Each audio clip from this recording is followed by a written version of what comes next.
Así que sin más, la doctora Altagracia Paulino Moreno.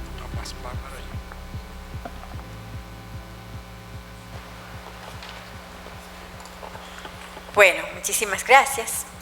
Una vez yo estaba en El Salvador en un evento y había una indígena de Guatemala que dice, bueno, vámonos de la mesa a hablarle a las masas, pero aquí va a ser a las mesas, entonces aquí a la silla.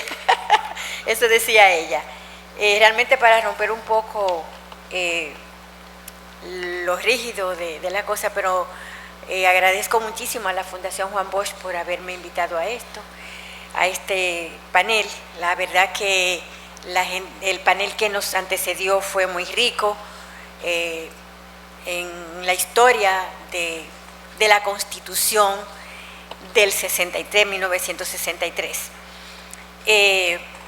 Yo la verdad que me atreví, cuando me invitaron a este panel, a tratar algo sumamente importante que tal vez nadie lo toma en cuenta, pero que para mi ejercicio profesional y del ejercicio social, mi militancia, es importante de la Constitución del 63, que es el artículo 30 de la Constitución, de esa Constitución. Yo quiero decir, empezar antes de entrar en materia, un poco comentar cosas de las que se preguntaron y se dijeron en el panel anterior. Por ejemplo, los legisladores que hicieron esa Constitución tan bien pensada no tuvieron ni de la Iglesia ni de la oligarquía el hombre del maletín, o eran tan íntegros que no se atrevieron a proponérselo, como sucede ahora. Yo como periodista cubrí 15 años el Congreso y cubrí el Senado y la Cámara de Diputados y sé cómo funcionan esas cosas. Otra cosa que se dijo aquí con relación a la ética, a las características de los legisladores que componen este Congreso, realmente se dañó. Yo creo que una de las cosas que debe cambiarse es la forma de elegir a nuestros representantes. O sea, debe haber un parámetro, una métrica que diga no, así no, porque por eso tenemos narcotraficantes. En Colombia Pablo Escobar fue diputado, y entonces si tú tienes que buscar una millonada de pesos para tú llegar al Congreso, yo por ejemplo no podría llegar nunca al Congreso. Yo sería una buena congresista, suponga que, pero yo no podría, yo no tengo 50 millones para eso, yo pongo una empresa con 50 millones, o sea, vamos a estar claros. Entonces eso hay que frenarlo, eso hay que ponerle un stop. Era imposible que esos legisladores pudieran prever lo que iba a pasar. Uno aprendió en Derecho que las leyes son hacia futuro, y la Constitución del 63 demuestra que sí, que es verdad. Es una muestra de que las leyes son hacia futuro, porque hoy estamos aquí justamente haciendo una revisión de la Constitución del 63 porque todavía tiene vigencia.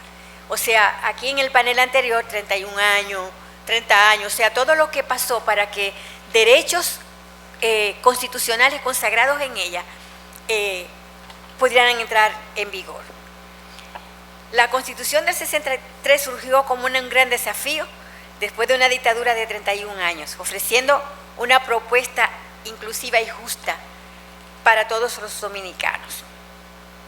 Esta Constitución se destacó por la garantía de los derechos fundamentales y sociales, siendo una de las más avanzadas de la República Dominicana, o de las que hemos tenido. Ya eso se dijo en el panel anterior. A pesar de los avances, aún existen desafíos en áreas como la libertad de expresión, el derecho a la vida y a la libertad de asociación. Miren por qué. Yo creo que la conquista mayor que hemos tenido después de la muerte de Trujillo es la libertad de expresión. Y ahora todo el mundo se expresa y con un celular y pone esto y lo otro. Sin embargo, hemos tenido en los últimos años ¿cómo te digo? Un retroceso en términos de esto. Aunque tú puedes expresarte, los periódicos tradicionales, o sea, hay un monopolio de los medios. O sea, hay libertad de tú tener una empresa periodística, pero no necesariamente la libertad de hay una cooptación de esa libertad. O sea, ahora mismo, es más, yo tengo una cuenta en Google, en Facebook, y yo escribo todos los viernes en el periódico Hoy, y algunos de mis artículos yo los subo y sencillamente no salen. O sea, hay una cooptación, hay una represión en cuanto a la libertad de expresión. Hay libertad de empresa periodística, pero no necesariamente de expresión. El derecho a la vida, que es un derecho fundamental. Miren, cuando se hablan de los derechos fundamentales que se habló aquí, es porque casi todos esos derechos están vinculados a la vida. O sea, el derecho a la salud, derecho fundamental. El derecho a la alimentación es un derecho fundamental. Entonces, son fundamentales por su vínculo con la vida, porque depende de la vida. Eso yo lo cuestiono, porque tuvimos un periodo en los 12 años, y yo lo viví, donde realmente la vida no valía nada. Donde quiera aparece un muerto en una cuneta. Entonces, también pasó eso. Con respecto a la libertad sindical, díganme dónde hay un sindicato activo ahora mismo, dónde está eso. O sea, se ha ido disminuyendo a tal extremo que las conquistas logradas con un código de trabajo bueno, quieren modificarlo ahora para que eso no se dé. Entonces, yo creo que el poder económico y político tienen cooptado al Congreso, al gobierno, a todo el mundo. O sea, la oligarquía está gobernando por una cosa que se dijo aquí ahorita, el dinero, como que lo puede todo y lo compra todo. De todas formas, yo veo que la Constitución del 63 da para todo. Da para mi discurso, mi articulación de mi discurso con respecto a los derechos económicos de los ciudadanos. En el artículo 30 de esa Constitución establece la protección de los derechos económicos de los ciudadanos. Y precisamente lo primerito que plantea ese artículo 30 de la Constitución del 63 es prohibir el monopolio, la prohibición del monopolio. La Constitución, la de ahora lo mantiene también, la prohibición del monopolio. ¿Y quién dice que aquí no hay monopolio? O sea, casi todo está monopolizado. Esta Constitución fue sumamente innovadora para la época, pero en esa época también, recordemos, que era un pueblo atrasado, el 80% de la población vivía en el campo, la mayoría de esa población era analfabeta, y esta Constitución le quedó muy grande. De todas maneras, hay que decir algo. La Constitución del 63 fue tan amplia y tan moderna que la gente no la entendía, y la entendió 2 años después cuando se lanzó a la calle a defenderla, a reivindicarla. Entonces, la Ley de Protección a la Economía Popular fue parte del paquete de la Constitución del 63. O sea, la Ley 13 de Protección a la Economía Popular responde al artículo 30 de esa Constitución del 63.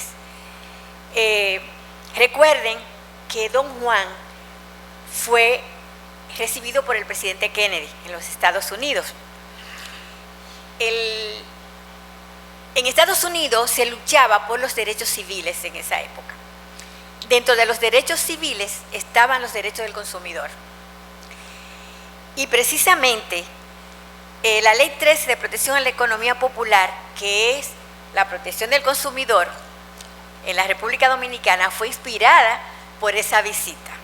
Y le voy a decir porque tengo una historia personal muy interesante con respecto a eso. Entre los derechos civiles que se reivindicaban en Estados Unidos estaban los derechos del consumidor. Ya desde el 60 venían los grupos activando por la protección de los derechos del consumidor. En ese momento, en Estados Unidos, los derechos del consumidor eran distintos a los derechos del consumidor de la República Dominicana, pese a ser todos seres humanos con iguales derechos, por una razón importante. La democracia de allá, y de aquí es la recién nacida democracia. Entonces, en Estados Unidos, ¿qué reivindicaban los consumidores de Estados Unidos? El derecho a la información en las etiquetas de los productos, el derecho a ser resarcido, el derecho a la información veraz, el derecho a productos seguros, que si un juguete hacía daño o una cuna, un muchachito se podía ahogar, se podía asfixiar, los electrodomésticos tenían que ser seguros porque algunos niños se introdujeron en lavadora jugando a las escondidas y perecieron asfixiados, o en el refrigerador aparecían asfixiados. Entonces, ¿qué luchaban los consumidores de Estados Unidos? Por productos seguros que impidieran ese tipo de cosas. Que si un alimento hacía daño, o sea, es realmente ejercicio de los derechos del consumidor. Cuando don Juan fue allá, que vino de allá, una de las cosas que planteaba era los derechos económicos de las personas. Entonces aquí se hizo la ley de protección a la economía popular. Esa ley regulaba los precios de los artículos de primera necesidad. Fíjense bien, el derecho a comer había que reivindicarlo porque era una sociedad muy pobre, con muchas carencias, y también con monopolios para proveer la mayoría de los productos. Entonces se pensó en esa ley que había que regular los precios de los artículos de primera necesidad. Las personas mayores que están aquí saben que estaba regulado el precio del arroz, de la habichuela, de la carne, del jabón de cuava, de los detergentes, de la leche, de todos los productos de primerísima necesidad tenían control de precio. No podían, y precisamente en el artículo 30 de la ley de la Constitución del 63 está bien planteada la protección de los derechos del consumidor, de manera que los derechos del consumidor en la República Dominicana nacieron constitucionalizados y siguen siendo constitucionalizados, y qué bueno que es así. Entonces, ¿qué pasó? Vimos en el panel anterior cómo el comunismo era el cuco de la época. Yo le voy a contar algo. Yo soy campesina y lo digo a orgullo porque yo vine a la ciudad a los 5 años. Y entonces la casa en el campo era un poco lejos, y una noche una señora que era vecina de la casa de mi casa fue con todos sus hijos, eran como 4, a acostarse, a dormir en mi casa, porque el esposo no estaba ahí. Y entonces un perro negro grande se apareció en la casa de ellos y salieron huyendo porque era un perro comunista. Eso es así, porque era un perro comunista. O sea, el comunismo no se concebía como o sea, para la mayoría de la gente no era un sistema social, era una cosa del demonio, un diablo, una cosa así. Yo le conté eso a Mario Álvarez Dugan, me dijo escríbelo, y yo lo escribí, porque eso fue de verdad.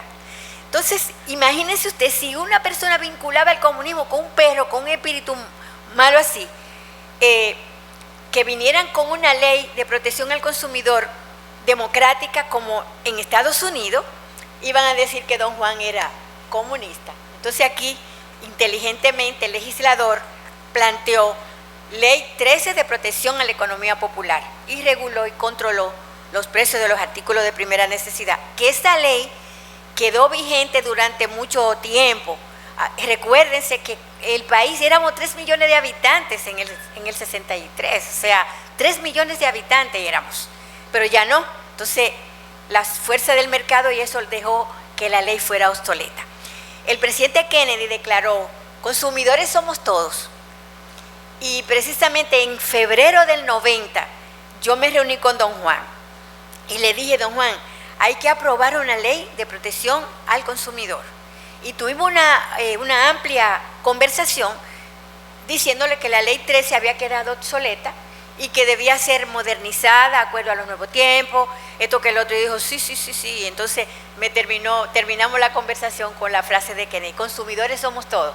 O sea, yo no lo había oído de Kennedy, lo había oído a través de don Juan, pero sé que fue el presidente Kennedy que hizo la la frase. Entonces, la verdad que hay resistencia a lo nuevo, y hay resistencia a lo nuevo cuando sea un pueblo atrasado.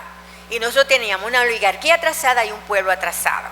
De manera que fue un desafío hacer esa constitución, que creo que sigue vigente. Y una de las cosas que creo que debemos hacer es, cuando haya la posibilidad de una constitución, esta sigue siendo el referente. Esta tiene que seguir siendo el referente porque reunió los sueños de nuestros padres fundadores y sigue siendo sueños todavía de los padres fundadores. Yo creo que muchos vicios de lo que afectan a nuestra sociedad hoy en día es precisamente por la falta de conocimientos, por la falta de información. A pesar de que estamos muy informados, también estamos desinformados, porque la misma posibilidad de informar también está de desinformar.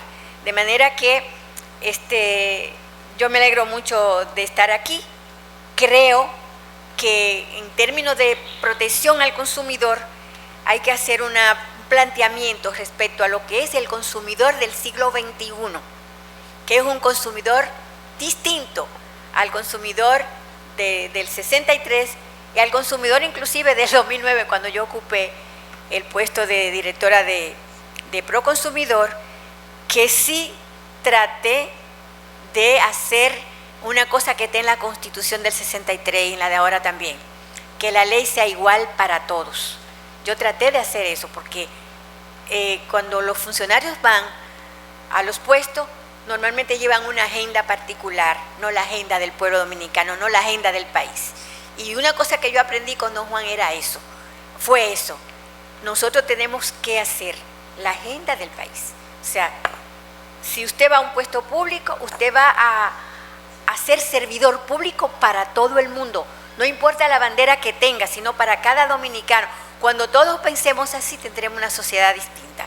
Entonces, yo creo que hemos avanzado un poco en educación, que es uno de los derechos fundamentales consagrados en la Constitución del 63, pero no tanto porque los resultados son malos. Otro derecho fundamental consagrado en la Constitución del 63 y en la vigente de ahora es el derecho a la salud. Ustedes no se imaginan cómo se viola los derechos de la gente, de la población, en un hospital público. Me tocó hace 2 semanas acompañar a una tía a un hospital y eso da pena. A mí me pueden pagar $2,000 por 3 horas, las 3 horas que yo pasé en ese hospital, y yo no lo cojo.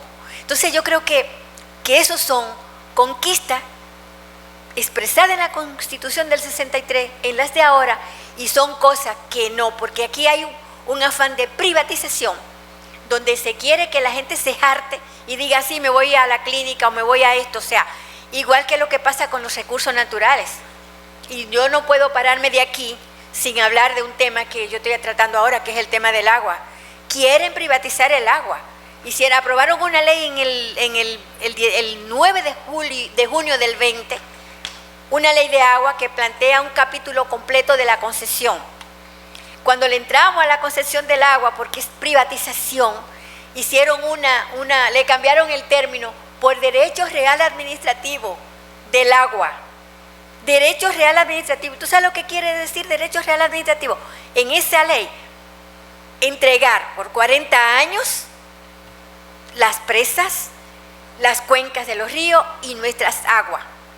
Entonces, a pesar de que la Constitución dice que es un bien inalienable, inembargable, todo eso, está tan armado el paquete privatizador del agua, que es el único activo del pueblo dominicano. Lo tienen tan articulado que ya parece que se habían repartido el agua y sale una compañía que quiere que le den el río Yaque del Norte de por vida para proveer el agua de Santiago y de Moca, y también del río Soco de San Pedro de Macorís. Fíjense, yo pensaba que a este nivel ya iba a estar aprobada la ley, que está ahí en el Senado, y lo digo aquí, porque la gente que está aquí hace opinión, de alguna manera, y entonces quieren enajenar ese bien, el único activo que tiene este país, y es inconstitucional con esta Constitución y con la Constitución que tenemos vigente.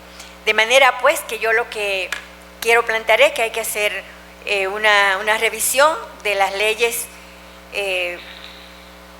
propiciar que la Constitución del 63, todo lo que no se ha cumplido se cumpla, robustecer el artículo 30 que prohíbe los monopolios y realmente actualizar en el siglo XXI los derechos del consumidor, porque los artículos de primera necesidad del 63, que era arroz, habichuela y carne, ahora son otra cosa. Una nevera, hasta un carro, es de primera necesidad para tú poderte movilizar aquí. Así que muchísimas gracias.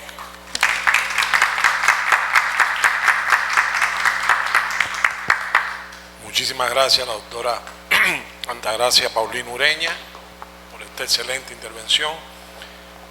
Solo agregar de que el interés del consumidor estaba también en el programa de gobierno del PRD, que fue publicado el 29 de noviembre del 62 en el Caribe.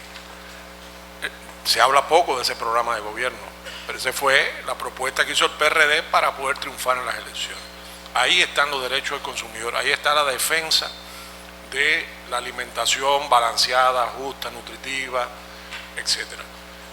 Yo ahorita hablé de las tiendas del pueblo, que fue un sistema que se estableció precisamente para proteger al consumidor. Y termino agregando que en el gobierno de Bosch se hizo una encuesta en los colmados. Eso se ha olvidado, pero fue así. Están los datos, están los resultados de esas encuestas en los colmados para ver el precio real de los productos de primera necesidad. Es decir, no fue un divertimento de Bosch ni del PRD, formaba parte de la filosofía política de el presidente Bosch y de la Constitución, por supuesto, de 63. Bueno, vamos a darle la palabra a nuestro querido compañero Matías Bosch Carcuro, que se ha educado en Cuba, Chile y República Dominicana, obteniendo grados en Ciencias Ambientales, Sociales, Políticas Públicas y Educación. Durante más de 15 años laboró en la Fundación Juan Bosch. Desde joven ha practicado la militancia social y política. Participa activamente en la reflexión, la discusión y la investigación para las transformaciones sociales. Actualmente es el director del Departamento de Ciencias Sociales de la Universidad APEC. Trabaja principalmente como profesor universitario, investigador y educador social en el ámbito nacional y latinoamericano, muy conocido por todos. Adelante, Matías. No, aquí. Muy buenas tardes. Muchísimas gracias por la cortesía, la amabilidad y la paciencia de compartir aquí, hacer esta jornada de ayuno militante.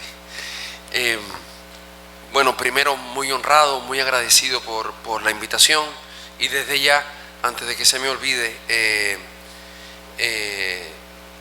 decir primero que es una actividad fantástica, felicitar a todas las personas que han trabajado en su organización, en su desarrollo, a las instituciones que lo han organizado y decir que tengo la convicción y estoy muy alegre de que eso esté en la agenda, de que esto sea convertido, estos trabajos, en un libro, en una publicación, que además de que quede en el soporte de video, también quede como soporte bibliográfico. Es muy importante, algo que por cierto ya se hizo para los 40 años en 2003 con la coordinación de Aura Celeste Fernández, cuando ella coordinó unas actividades de homenajes en conjunto con la Fundación Juan Bosch y quedó un libro, además de la publicación de la Constitución. Por cierto, si en algún momento ven que me retiro, se deberá exclusivamente a que a una hora determinada tengo que atender una necesidad de salud de mi hijo y en ese sentido pido la comprensión, no porque me fui a comer dejándolo a ustedes en banda. Me interesa tratar el carácter revolucionario de la Constitución de 1963, que ya se ha mencionado. Me interesa comentarlo en función de que cada vez que se le menciona se hace alusión, se dice la palabra revolución, transformación. Quisiera profundizar en qué entender por ese carácter revolucionario y visibilizar, poner visible ese carácter revolucionario en con 4 elementos. Primero, la mirada del líder político del momento, Juan Bosch, luego el programa de gobierno del PRD y el proyecto de constitución de 1963, su conexión en tercer lugar con la Revolución de Abril y finalmente algunos comentarios de conclusiones. Espero no demorarme mucho. Al asumir, no leeré todo el tiempo, por cierto, para que no se estresen. Al asumir la presidencia, el 27 de febrero de 1963, Juan Bosch expresó: solicitamos del Congreso Nacional las leyes indispensables para afirmar en este país no solo la democracia política, sino también la democracia económica y la justicia social. De ustedes, senadores y diputados elegidos por el pueblo, sean del partido que sean, el gobierno que se inicia hoy espera un trabajo continuo para darles a los dominicanos un puesto bajo el sol entre los países avanzados de América. Esto es interesante porque cuando esto se dice, ya la Asamblea Constituyente permítanme decirle constituyente, ya tenía un mes de trabajo, ¿sí? Es decir, aquí ya no se está hablando solamente de la Constitución, sino de las leyes. La misma idea la había resumido también de la siguiente forma al regreso de su viaje al extranjero, cuando el 20 de febrero de 1963, una semana antes de asumir, dice: el pueblo votó por la revolución democrática, el pueblo quiere la revolución democrática, el pueblo quiere la revolución que haga progresar a este país en todos los órdenes, y esa revolución no se le puede dar si no tenemos una constitución revolucionaria. Sin constitución no puede haber revolución. Esa imagen nacional, esa nueva imagen del pueblo dominicano tiene que estar grabada ahora en su constitución. En 1961, más atrás todavía, dijo, por ejemplo, lo siguiente: es indispensable que se tomen medidas profundas, medidas de fondo.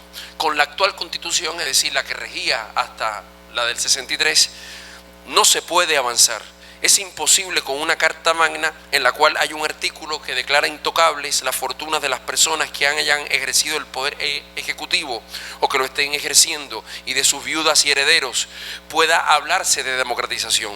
En vez de tanques, de ametralladoras, de soldados, que salgan a la calle las ideas, que salgan a la calle la reforma constitucional, la desoficialización del Partido Dominicano, la nacionalización de los monopolios, todos instrumentos legales y económicos de la dictadura. Está contraponiendo el régimen preexistente con un nuevo orden. Es una cuestión fundamental. La Constitución no vista como marco jurídico dentro del Estado de Derecho, sino está hablando de un orden contra otro orden. Es una primera cuestión muy importante. ¿Sí? Norma, pero más allá de la norma, un orden político, es decir, de poder y de relaciones y de derechos. ¿Quién tiene poder y quién tiene derechos? ¿Y cuál es la posición de las personas en ese orden?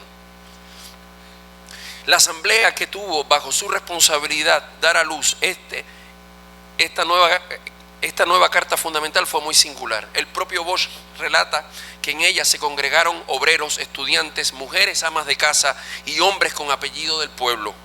La República Dominicana tenía para ese entonces alrededor de 3 millones de habitantes, de los cuales más de 2.700.000 eran obreros y campesinos. Por primera vez la representación política no solo se decía actuar a favor del pueblo, sino que emanaba propiamente de sus hombres y mujeres. Esto como elemento para la reflexión que se tenía antes. Si quienes están redactando la Constitución del 63, ¿verdad? Las personas que son llevadas allí por el poder y por el dinero, ¿o quiénes? Estos elementos son muy importantes para entonces meternos desde el punto de vista conceptual, ¿por qué revolucionario? Aquí me permito citar a Álvaro García Linera, además de ex vicepresidente de Bolivia, un prestigioso intelectual de su país, que sintetiza conceptos que son propios de la tradición del pensamiento crítico y del pensamiento marxista sobre qué es el Estado. El Estado, primero, como un sistema de organismos e instituciones. Un sistema de organismos e instituciones que incluye lo coercitivo, pero no solamente lo coercitivo, lo policial, lo militar, lo educativo, lo escolar. El Estado como una correlación de fuerzas, quiénes están y quiénes no están, dónde se toman las decisiones, dónde se toman solo las decisiones, en unos recintos cerrados o en más espacios, quiénes pueden participar de los procesos de toma de decisión, quiénes pueden incidir en las mismas, y el Estado como un sistema de creencias, de esquemas mentales, de régimen ético-moral, qué está bien, qué está mal, qué se tolera, qué es intolerable. Es intolerable que se hable de igualdad entre hombre y mujer, intolerable que haya educación sexual. Pues todo eso es Estado. Porque el Estado es la condensación de ¿qué? Es la condensación de un sistema de dominación en términos jurídicos, políticos, morales, institucionales, de un sistema de dominación. Cuando se pone en juego ese sistema de organismos e instituciones, ese quienes participan de las decisiones y dónde se toman las decisiones, y ese régimen ético, moral, cultural a favor de los sectores oprimidos, dominados y explotados, se está en un proceso revolucionario. Y por eso es que en América Latina los procesos revolucionarios van más allá de una dialéctica simplificada y empobrecida que se discutía muy a nivel dogmático en los 60 como una dicotomía absoluta entre reforma y revolución. Los procesos latinoamericanos revolucionarios tienen muchos más matices que la idea clásica de la revolución como toma violenta del poder. Y como no solamente toma violenta del poder, sino como cambio abrupto de la institucionalidad. Los procesos latinoamericanos tienen más matices que eso porque se han tenido que dar en condiciones muy particulares. La revolución no se reduce al evento de la revolución de los soviets y al momento de la revolución cubana y la revolución nicaragüense, porque de lo contrario todo lo demás sería pura contrarrevolución en América Latina y no es así. La cosa no es tan simplista. Bueno, en ese sentido, tomando en cuenta eso, las ideas que estaban a la base del proceso, pero luego el proceso mismo, se pueden definir como revolucionarias. Alteraban la correlación de fuerzas en la toma de decisiones, quiénes participaban y dónde se tomaban.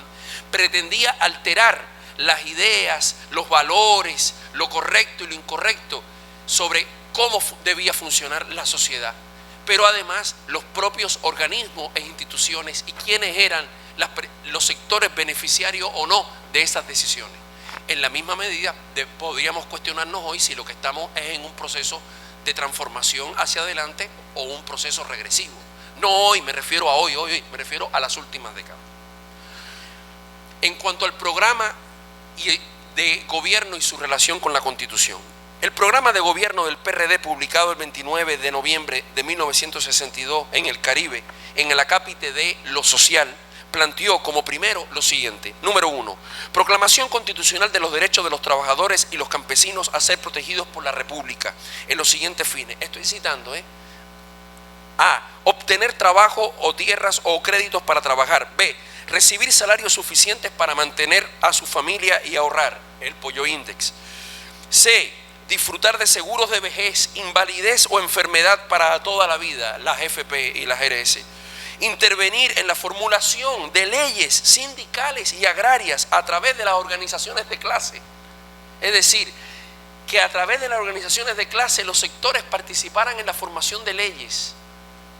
2, proclamar en la Constitución los derechos de la mujer y del niño a tener seguridad social, familiar, jurídica, económica y protección especial. 3, elaborar un nuevo código de trabajo en que se tomen en cuenta todas las medidas necesarias para garantizar la verdadera justicia social. Y no voy a seguir leyendo. Es decir, ya en el programa de gobierno están traducidas estas ideas en términos muy evidentes. Pero esto se quedó solo ahí. Para eso hay que ir a aquel proyecto de constitución que el PRD es el único que lo tiene redactado cuando se instala la Asamblea el 25 de enero de 1963 y aparece publicado en el Caribe el 29 de enero. Fíjense cómo se traduce eso que está en el programa y en el ideario en la propuesta de constitución del PRD. Artículo 2. La República Dominicana es una nación cuya existencia se fundamenta en el trabajo. En consecuencia, se declara el trabajo como la base de la organización social, política y económica y se le erige en la obligación ineludible para todos los dominicanos aptos. Artículo 4.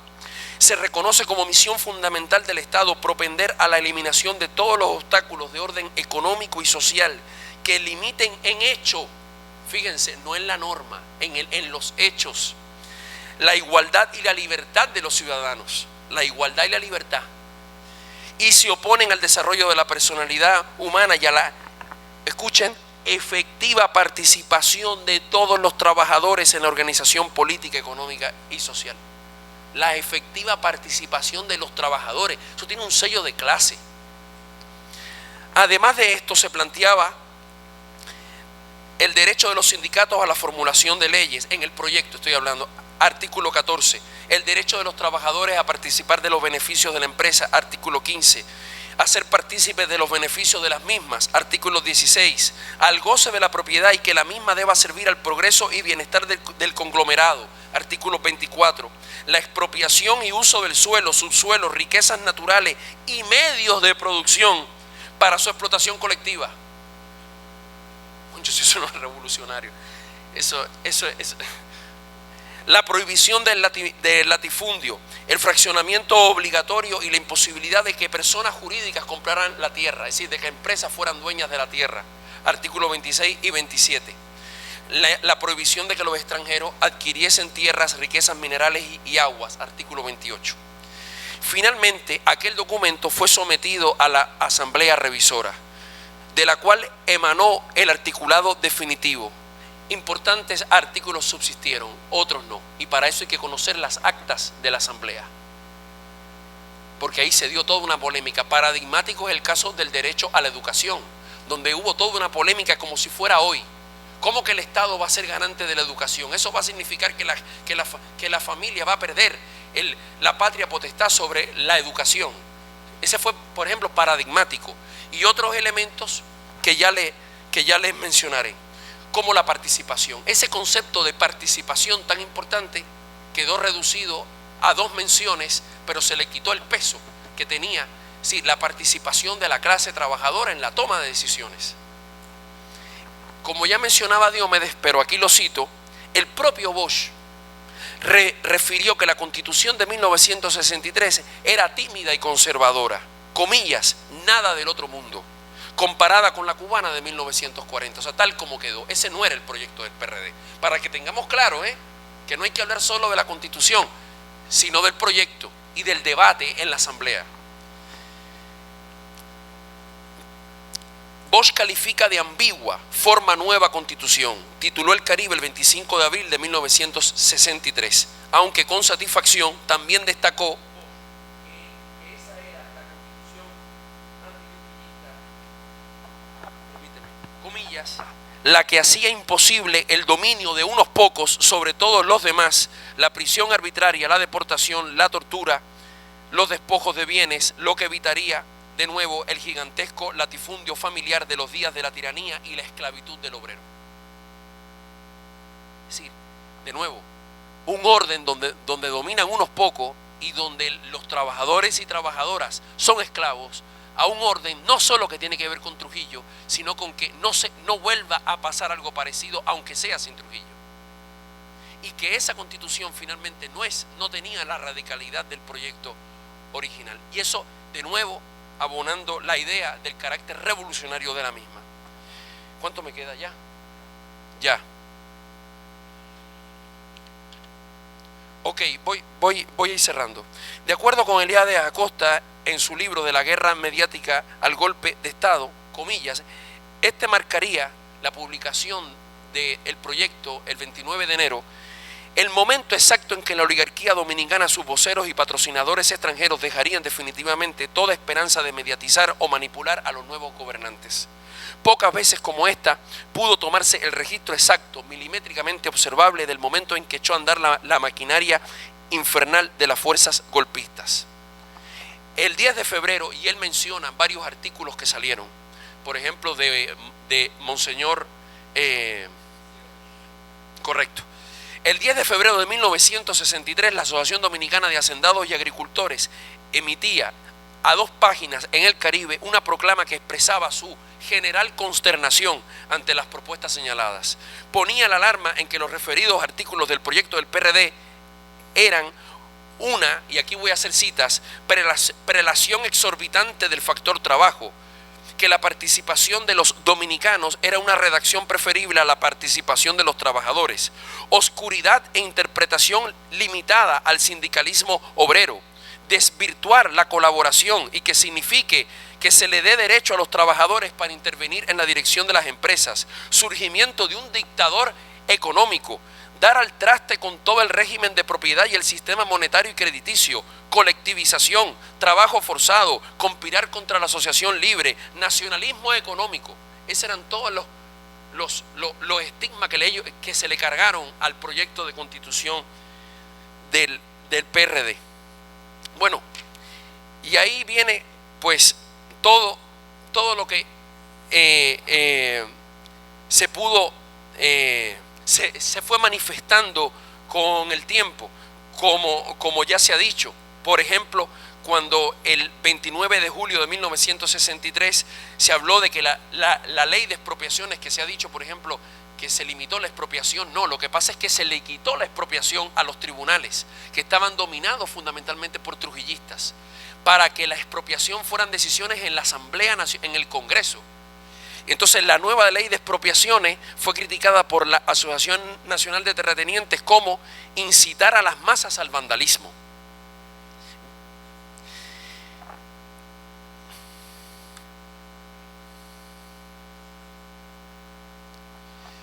La radicalidad del enemigo que se opuso a este proceso fue absoluta. José Moreno, en su libro El pueblo en armas, señala que, comillas, poco tiempo antes de las elecciones de 1966, tuve una entrevista con un oficial leal a los golpistas de alto rango, en la cual le pregunté, ya en el 66, en pocas semanas habrá elecciones en las que Bosch es uno de los principales candidatos. ¿Qué harán ustedes y las Fuerzas Armadas si Bosch es elegido presidente? Él me miró a los ojos y dijo, usted no entiende, él no puede ser elegido porque nosotros, las Fuerzas Armadas, no podemos aceptarlo a él ni a la Constitución de 1963. La invasión yanqui de 1965 fue la confirmación rotunda de que se estaba dispuesto a cualquier precio para evitar que Juan Bosch, el Congreso elegido legítimamente y la Constitución volvieran a dirigir la República Dominicana. Según Moreno, volver a la Constitución con Bosch como presidente se convirtió en el grito rebelde de batalla. Ya pasó a abril de 1965. Cantidades de muchachos y muchachas, él estaba ahí. Este es el libro fruto de su tesis doctoral, que él la construye con la información que levanta en los hechos, porque estaba haciendo su investigación doctoral en el país cuando lo sorprende la revolución. Cantidades de muchachos y muchachas del movimiento 14 de junio escribían el eslogan en las paredes de edificios públicos y privados. Multitudes del PRD tocaban la bocina de sus automóviles y camiones al ritmo de la cantinela. Juan Bo, presidente, Juan. Desde el 24 de abril, cuando Ronald Reagan, Wessing, Inver y los generales intentaron negociar con los rebeldes el retorno de la constitucionalidad con Bosch como presidente,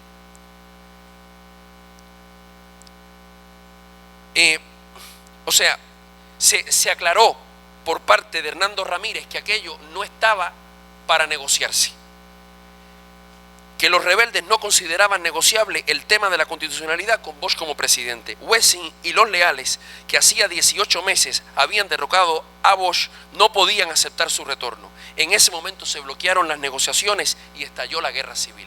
Es decir, la guerra en República Dominicana y la posterior invasión sucede porque quienes dirigen el levantamiento del 24 de abril no están dispuestos a negociar en dos elementos fundamentales: la vuelta a la Constitución y Bosch como presidente. Señala el referido autor, la temática de la revolución se centraba alrededor de la Constitución. Consecuentemente, los rebeldes se llamaron a sí mismos constitucionalistas e insistían que estaban luchando por el retorno de la Constitución de Bosch del 63. Los hijos de Machepa no se unieron a la revolución después de haber hecho una decisión personal. Cada uno simplemente era parte de pequeños grupos informales del barrio o la comunidad, y la decisión de unirse o abstenerse de la revolución se hacía colectivamente.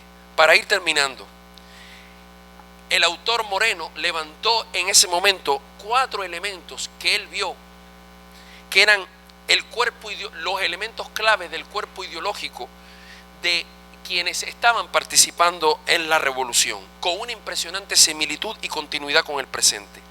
Que debía existir en el país redistribución de la riqueza y participación activa de las personas, que se acabara la corrupción, que se acabara la oligarquía trujillista y militar, y que Bosch y la Constitución debían volver. Y que Bosch y la Constitución eran los elementos aglutinantes, porque habían personas, que eso pocas veces se discute, desde la izquierda hasta la derecha en el arco de los combatientes. Pero esos 2 elementos eran fundamentales. Ya cierro. Siguiendo a Moreno, comillas, en el fondo de todo el conflicto había una gramática muy simple.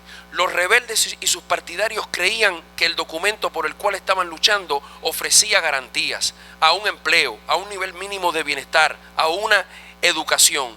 Igualmente estaba difundida la creencia de que la Constitución del 63 protegía al ciudadano de la brutalidad de la policía, del encarcelamiento arbitrario y que garantizaba derechos humanos. Bien, finalmente, ¿qué se impuso después? Se impuso lo que en términos conceptuales de la mano de Antonio Gramsci se podría hablar de un gran proceso de contrarreforma y de una restauración del poder del frente oligárquico que aquella constitución y aquel proyecto político desplazaba. Proyecto político porque recomponía la correlación de fuerzas, las relaciones de poder en la sociedad dominicana, con lo que se llamaría una revolución pasiva. ¿Qué significa revolución pasiva? Vamos tomando elementos de las reivindicaciones de la gente, los vamos digiriendo, pero vamos haciendo transformaciones que permitan que la gente se vea identificada, representada, parcial, tal vez mínimamente, pero sin alterar quiénes son los que dominan en la sociedad. Y eso es lo que podemos ver en la continuidad de la Constitución del 66, incluso posteriormente a la Constitución de 2010. ¿Cuál es la diferencia fundamental? Y aquí puntualizar, primero, como ya queríamos decir, y ya como conclusión, que aquel fue un proceso revolucionario y no un proceso de mera reforma, porque modificaba las cuestiones fundamentales que le aseguraban su permanencia a un bloque dominante, o un bloque que aspiraba a ser dominante sustituyendo a Trujillo. Y ponía a las clases trabajadoras en el centro, no solamente de los derechos, sino de las decisiones, y de manera explícita. Segundo, porque la Constitución final, de hecho, fue menos radical que el proyecto que le dio origen, que era el proyecto del Partido Revolucionario Dominicano. Que Abril y la guerra patria de Abril, y es una lástima que, por ejemplo, la persona que preguntó, no se hizo nada. Abril no hubiese existido primero sin el gobierno de 1963. Sí, también el compañero preguntaba, Abril no hubiese existido sin Constitución del 63 porque eran los significantes que aglutinaban. Pero es que Abril no habría existido sin Juan Bosch como líder y organizador junto al coronel Rafael Tomás Fernández Domínguez. Abril no habría existido si al momento del Congreso legítimo juramentar a Camaño, es porque Juan Bosch dijo juramenten a Camaño, y además ahora les voy a dictar cuál es el gabinete, y así surgió el gabinete de Abril. Es decir, Abril es no solamente lo que cuando se dice no se hizo nada, es que Abril es la materialización más épica de lo que se hizo. Sí, y el Congreso del 63. Pero además es la primera vez, y no 2002 en Venezuela, es la primera vez en América Latina que se revierte un golpe de Estado y se retoma el poder. Nunca eso había pasado en América Latina. Todos los que conocen un poco creen que eso pasó por primera vez en 2002 en Caracas, Venezuela. No, pasó en República Dominicana en 1965. Y Rafael Tomás Fernández Domínguez estaba vivo para conspirar, porque Juan Bosch decidió política y responsablemente que un contragolpe con 11 hombres el 25 de septiembre del 63 no era el momento, no era la manera de perder la vida del coronel, Cierro con lo siguiente. No, espérate. Sí, no, es que no. Sí, por supuesto. Claro. Es decir, cuando Chávez ha relatado que Fidel le salva la vida, porque la decisión era quedarse en el Palacio de Miraflores en 2002, y la decisión termina cambiando porque Fidel Castro, el paradigma de la revolución armada, de las guerras de liberación, le dice: ni renuncies ni te inmoles, sal dignamente, que líderes como tú siempre tienen una segunda oportunidad. A Juan Bosch, 40 años antes, nadie lo llamó por teléfono y tomó exactamente la misma decisión. Ni renunció ni se inmoló. Se protegió la vida de Fernández Domínguez, y gracias a eso hubo conspiración, hubo movimiento Enriquillo y hubo revolución de abril. Además, estamos hablando de un momento histórico. En el 1963 matan a Kennedy. En el 1965 matan a Martin Luther King. Es decir, si los golpes de Estado y los magnicidios dependieran de que la gente tuviera capacidad de maniobra, aquí nunca hubiese habido golpe de Estado en Chile, ni magnicidios, ni nada. No, es que precisamente los golpes de Estado logran ser porque logran aunar una cantidad de poderes tan grande, y la invasión del 65 lo que confirma es que en América Latina, cuando las fuerzas internas no bastaran para imponer lo que el bloque dominante quiere, la potencia más grande de la tierra lo va a asegurar. Y finalmente, una diferencia fundamental con el sistema jurídico de 1966 para acá: la relación orgánica del cuerpo jurídico. Es decir, la Constitución de 2010 dice muchas cosas, pero es la misma Constitución que dice que el derecho es a la salud, pero a continuación dice que el Estado solamente está para garantizarlo a los que no la pueden pagar, es decir, que la salud se paga. Es la misma Constitución que dice que tiene que haber una serie de derechos y que el orden económico debe propender a la justicia social, pero a continuación dice que el Estado solo actuará allá donde deba solucionar una falla de mercado. Es decir, se canta y se llora, se neutraliza. Dice que ¿se acuerdan de aquella famosa discusión que las playas son de los dominicanos? Pero a continuación dice, pero solo ¿cuántos metros? Creo que 6 metros. Y en función de los 6 metros, miles y miles de kilómetros en este país están de facto privatizados. Y la relación entre Constitución, leyes, programa y políticas. Claro que la Constitución, muchas constituciones de estos 30 años en América Latina dicen cosas maravillosas, pero las leyes que siempre decimos que no se cumplen, no, es que una característica del sistema de dominación de la revolución pasiva, como digo, ya no podemos gobernar a lo bruto, tenemos que dominar de una manera en que los dominados no lo vean tan descaradamente. Pues vamos a incluir cosas en las constituciones, pero luego en las leyes, en los decretos, en las resoluciones pasan mil cosas. Caso ejemplar: el salario, el derecho al trabajo o la seguridad social.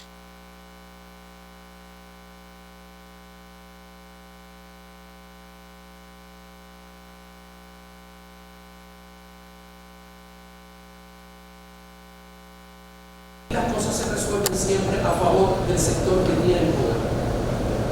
Y esa es una diferencia fundamental, y por eso todavía no solo son palabras, es un contenido orgánico que sigue siendo una frente de lo que no ha habido en este país después de 1965. Muchas gracias y perdonen la extensión.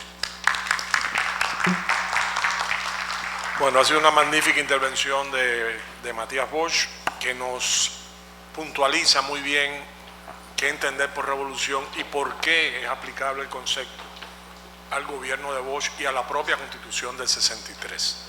Ojalá en su época se hubiera entendido que Bosch no era reformista, que Bosch era revolucionario. Digo por otras fuerzas políticas del momento, 14 de junio, por ejemplo, que tildaron a Bosch de reformista, cuando realmente lo que protagonizó fue una revolución, como bien Matías lo ha, inconclusa, pero revolución, como bien Matías lo ha explicado.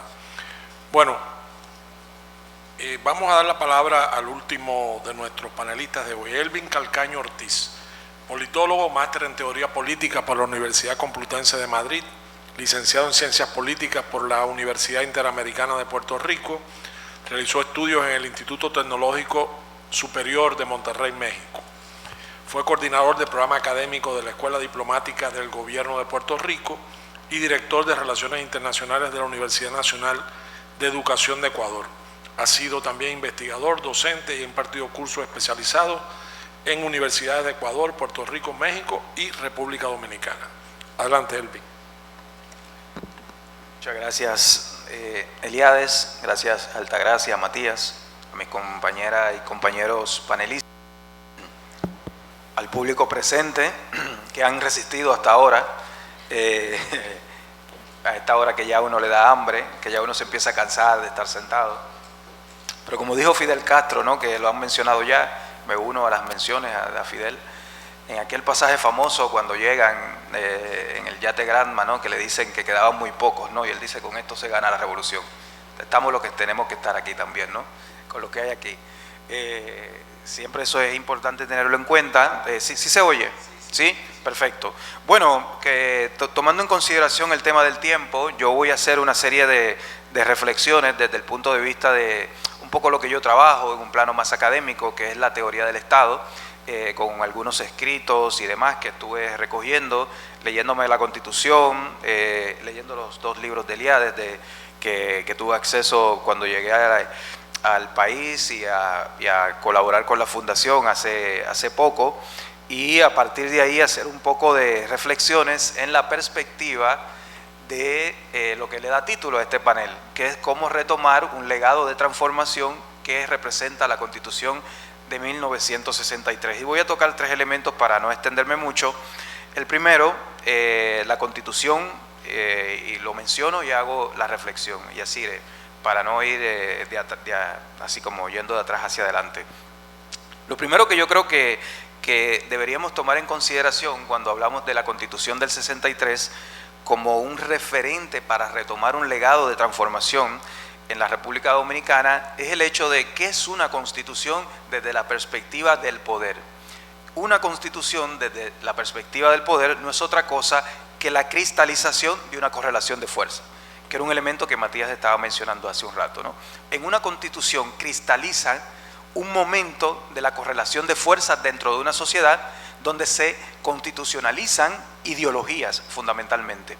Ideologías entendidas como concepciones de mundo, ¿no? Como explica Michael Frieden, las funciones de una ideología política es que convierte una concepción de mundo en un elemento que genera movilización política. Y en la medida de que genera movilización política, da resultados y logra conseguir objetivos políticos. Aquella Constitución del 63 intentó cristalizar un momento distinto en la correlación de fuerzas en la República Dominicana, reequilibrándola hacia el pueblo, con esa serie de artículos, disposiciones, enunciados, donde por ejemplo se le ponía un límite al poder privado, que yo creo en el análisis que yo he hecho de esa Constitución, sin ser un constitucionalista, lo hago desde la perspectiva politológica. Yo creo que el elemento, en mi opinión, fundamental desde la perspectiva del poder de esta Constitución del 63 es que yo creo que es la única en la historia de la República Dominicana que le pone un límite al poder privado. Eso no se ve ahora, eso no lo hay actualmente, por lo menos del 63 hacia acá en la República Dominicana. ¿Y qué es el poder privado en una sociedad? Ahora en estos tiempos de racionalidad neoliberal, que el poder privado o bien se lo considera como que el portaestandarte de la técnica, del desarrollo, de que sin eso no se puede progresar, etc. El poder privado es, valga la redundancia, un poder. Toda sociedad, como explica Bobbio, ¿no? Aquí hay algunos juristas que conocerán a Bobbio, los 3 poderes fundamentales de toda sociedad: poder político, poder económico y poder ideológico. El poder privado es fundamentalmente la cristalización del poder económico de una sociedad, que tiene intereses, que son personas, que son grupos concretos, y aquella Constitución del 63, a solo un año y pico, dos años de la muerte de Trujillo, 2 años y pico, intentó reequilibrar la correlación de fuerza en la República Dominicana para que ese poder privado tuviera límites en toda esa serie de disposiciones que hacía. Un segundo elemento que a mí me parece sumamente importante, de nuevo, en esa visión de retomar ese legado de transformación, Matías hablaba mucho del Estado, habló algunos elementos del Estado, y yo, mis siguientes dos temas son sobre el Estado, y el otro tiene que ver con qué es el Estado, ¿no? Hay una serie de teorías que se han desarrollado sobre el tema del Estado, fundamentalmente lo que le llaman son enfoques, el enfoque del Estado como el enfoque marxista del Estado como expresión de las relaciones de la base económica de la sociedad, el Estado relacional, en sentido relacional, y demás. Pero el Estado, y aquí coincido mucho con Gramsci, creo que el compañero Gramsci siempre nos da elementos para entender las configuraciones sociales actuales, el Estado es la expresión de una hegemonía. El Estado es la expresión de un momento hegemónico dentro de una sociedad donde se normaliza un tipo de consenso en esa sociedad.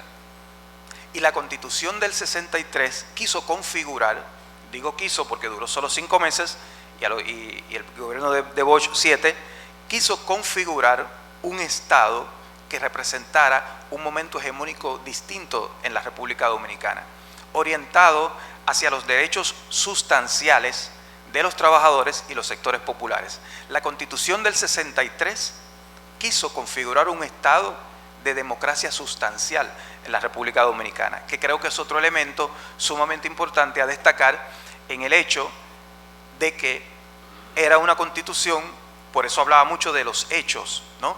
Una cosa es el derecho declarado, ¿no?, en su nivel declarativo, y otra cosa es aquellos elementos que permiten sustancialmente ejercer ese derecho, ¿no?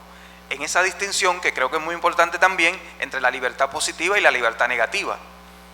Las constituciones hoy día, orientadas por la perspectiva neoliberal, son constituciones fundamentalmente de libertades negativas, es decir, la libertad del ciudadano frente al poder, pero al poder público.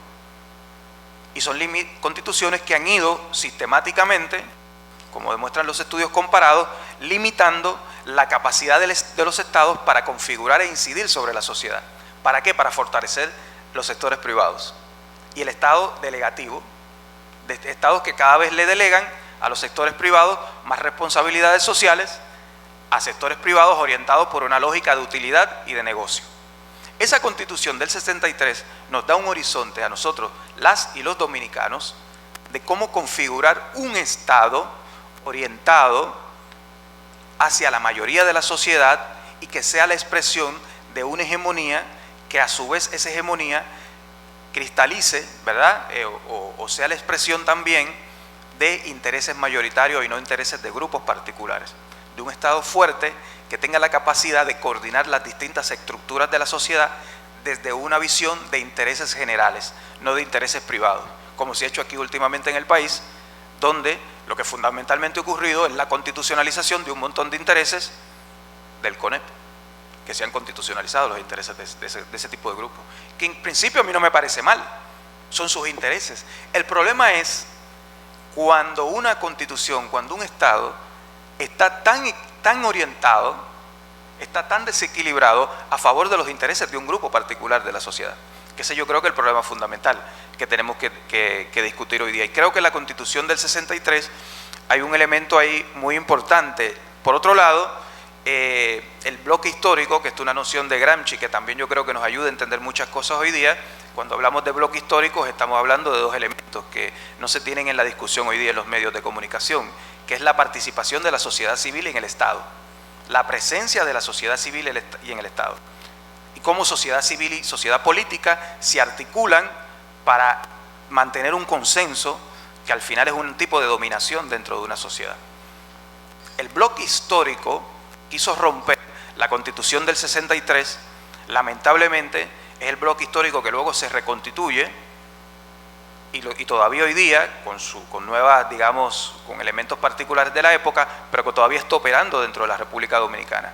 Es un bloque histórico donde tanto en la sociedad civil como, quiero decir, tanto en el sistema social como en el sistema político, lo que expresa es una sola ideología, que es la ideología de minorías dominantes, económicamente dominantes, y que ahora ya están entrando directamente a la política, ¿no?, con representantes directos en la política, como estamos viendo últimamente, ¿no?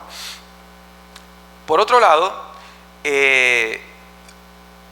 un elemento importante también, me parece, de cuando hablamos del Estado dominicano hoy día, que es un Estado orientado por una racionalidad neoliberal, ¿no? Esta reflexión sobre el tema del neoliberalismo que hizo ya desde Foucault en el 1979, que creo que es muy pertinente y que han hecho otros autores muy recientes, que es como, y hay una cosa que de lo que Matías mencionaba de la revolución pasiva. La revolución pasiva hoy día hay que entenderla en el contexto de una racionalidad neoliberal, que lo que hace fundamentalmente en mi criterio es que aquellas cosas que anteriormente se procesaban como disputas políticas, burocratizarlas en clave de gobernanza. Y si antes la gente salía a luchar por derechos laborales, la cuestión de la mujer, de la paridad y demás, ahora todo ese tipo de cosas se procesan como una cuestión, es un problema de gobernanza. Que tienen un mal sueldo los trabajadores. No, sí, eso claro, es un tema técnico, es un tema que lo puedes, que en la República Dominicana el 70% de la población cobra 20,000 pesos. No, es un problema técnico. Eso no es un problema de poder. Es lo que nos quieren venir a decir con esta lógica de la racionalidad neoliberal, que problemas de poder, problemas políticos, los convierte en temas de gobernanza que supuestamente se tienen que resolver. ¿Cómo? Y de diálogos, claro, de acuerdos, y que tienen que resolverse desde una perspectiva técnica. Se le quita el contenido político a los problemas de la sociedad. Y eso es algo que esa Constitución del 63 nos puede servir como un horizonte, tanto para conceptualizarlo hoy día como para combatirlo políticamente. Esta lógica donde se le desustancia, se le quita su sustancia política, su naturaleza política, a problemas que efectivamente tienen un carácter político, no son problemas técnicos. La cuestión de quién gana más o no en una sociedad, en términos de sueldo, eso no es un problema técnico.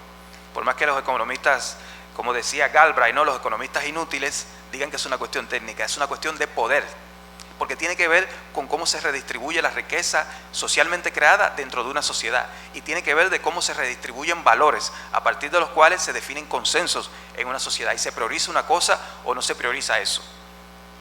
Y yo creo que esa Constitución del 63 también nos puede servir como un faro, ¿verdad?, para retomar esos horizontes de transformación y de criticidad en nuestra sociedad en el contexto del siglo XXI. Y cierro con esto. El Estado, dice Bob Jessop, el mejor teórico del Estado hoy día, que está vivo, británico, dice algo que es muy importante, lo retoma a partir de otros autores, que es que el Estado es fundamentalmente un espacio, no es un lugar. El Estado es un espacio donde se pueden hacer avances estratégicos. Y yo creo que eso es muy importante hoy día para todos nosotros los que creemos en la transformación y en una realidad distinta para las mayorías de la República Dominicana. Concebir al Estado como un lugar donde poder hacer avances estratégicos para reorientar las prioridades de ese Estado, para reorientar los efectos de ese Estado en la sociedad hacia otros horizontes, hacia otros efectos, en función del bienestar de las mayorías del país. A mí me parece que uno de los grandes errores en los que ha incurrido los sectores transformadores, de izquierda o más de izquierda o progresista, como se le quiera llamar, es que se han desvinculado de esa visión de la importancia de la cuestión estatal y le han dejado el Estado a los sectores conservadores. Porque los sectores conservadores sí tienen noción de lo importante del Estado. Los sectores conservadores sí te forman cuadros para tener jueces, te forman cuadros para tener policías, te forman cuadros para tener militares.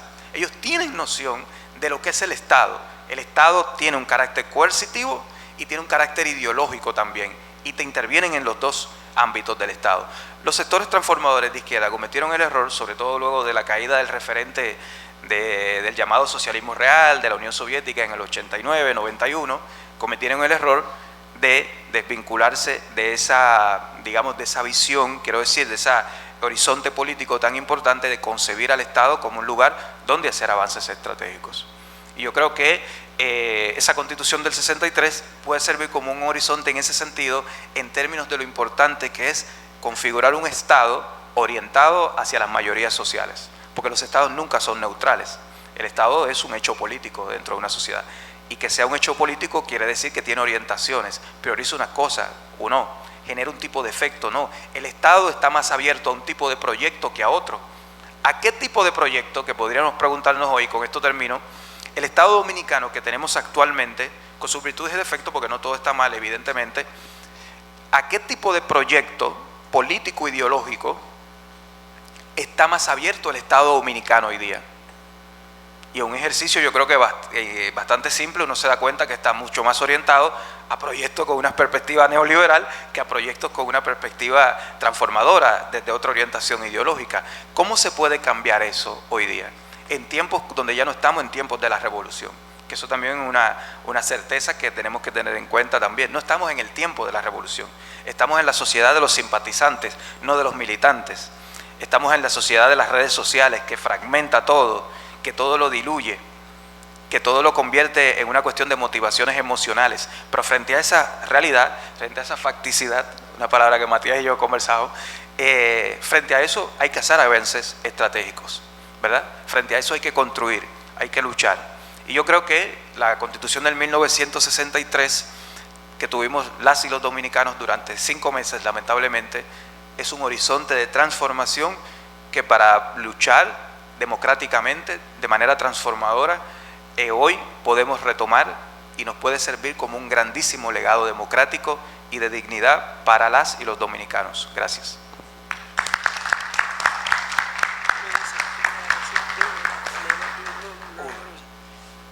Y yo añadiría, Elvin, a lo que acaba de decir, y por eso me interesó decir lo de abril, es la constatación, es la experiencia histórica de que aquella población que también un estudioso como Moreno detectó que eran capaces de sensibilizarse mucho, pero que tampoco sabían muy bien cuál era su real peso en la política, su real peso en la decisión, en el rumbo que tomara su país, la gente hizo.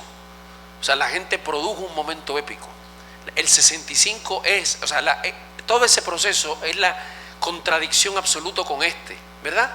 Frente a la funcionalidad, a la aceptación, a la desesperanza o a creer que no hay de otra, que lo que hay que hacer es pura táctica, es refrescar la memoria y es decir, este pueblo es capaz de llegar a defender un proyecto de ese calado y de esa profundidad.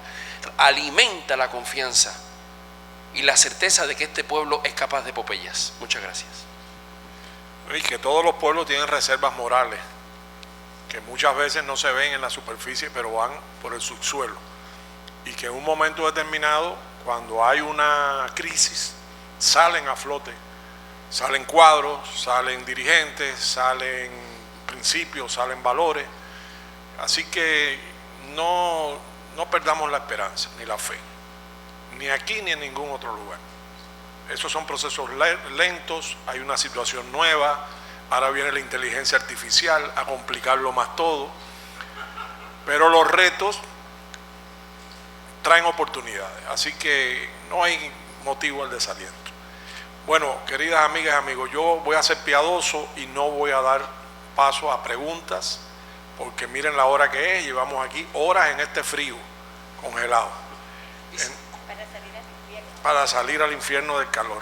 Entonces, lo que quería finalmente, y lo digo de corazón, darle las gracias a los que se han mantenido fieles aquí hasta el final, por su interés, por su sintonía, porque uno lo nota en los ojos cuando hay sintonía con lo expresado, con su apoyo, con su respeto, y por supuesto al panel de lujo que hemos tenido en esta segunda parte. La doctora Altagracia Paulino, Elvin Calcaño, Matías Bosch, que han hecho excelentes intervenciones en un ambiente complicado como esta hora. Así que les agradecemos a todos su presencia, su participación y tendremos próximos encuentros seguramente auspiciados por la Fundación Juan Bosch. Muchas gracias.